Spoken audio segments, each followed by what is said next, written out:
Humans, always trying to understand things they'll never truly grasp. Take quantum mechanics, for example. Some of you might have heard of something called Schrödinger's cat. But let me tell you something. You don't fully understand it, and neither do they.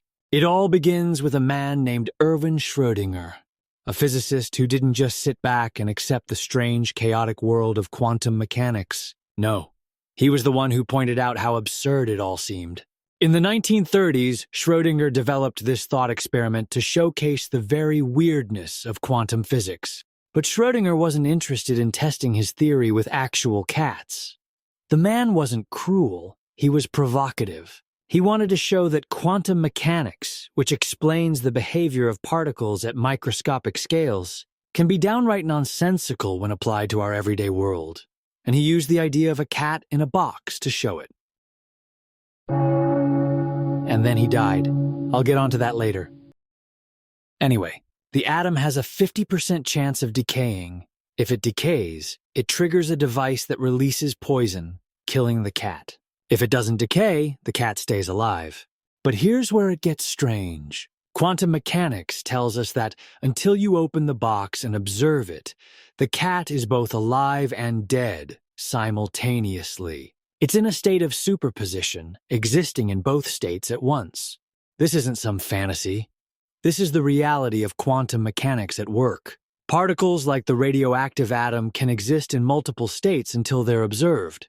The act of looking forces the reality to collapse into one state or the other, alive or dead. But remember, Schrödinger wasn't claiming that a cat could truly be both alive and dead. No, he was making a point, a metaphor, to show how utterly bizarre quantum mechanics can be. It's a reminder that when you start dealing with things on a quantum scale, logic as we know it can break down.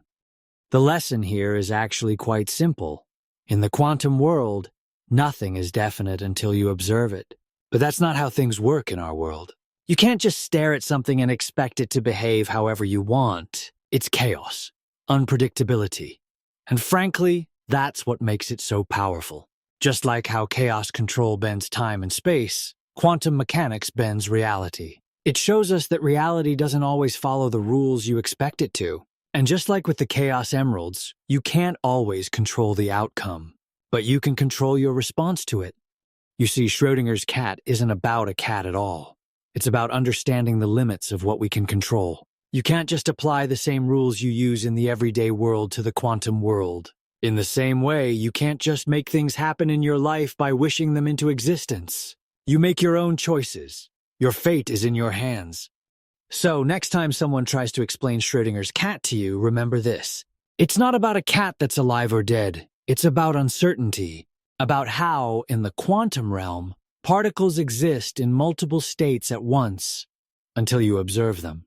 And if you think you can control it all, you're wrong. Control isn't about observation, it's about action. Just like I control my own destiny. I'm not a slave to uncertainty. I decide my fate. Chaos control over everything. And now, about Schrödinger's death. Schrödinger passed away in 1961, leaving a legacy that lives on in the world of science. His ideas didn't die with him. Instead, they lingered in the minds of those who dared to explore the strange, chaotic world of quantum mechanics. Much like the cat in his thought experiment, Schrödinger's impact is alive and dead in the theories we still debate today. I've been Shadow the Hedgehog, and thank you for watching this video. Goodbye.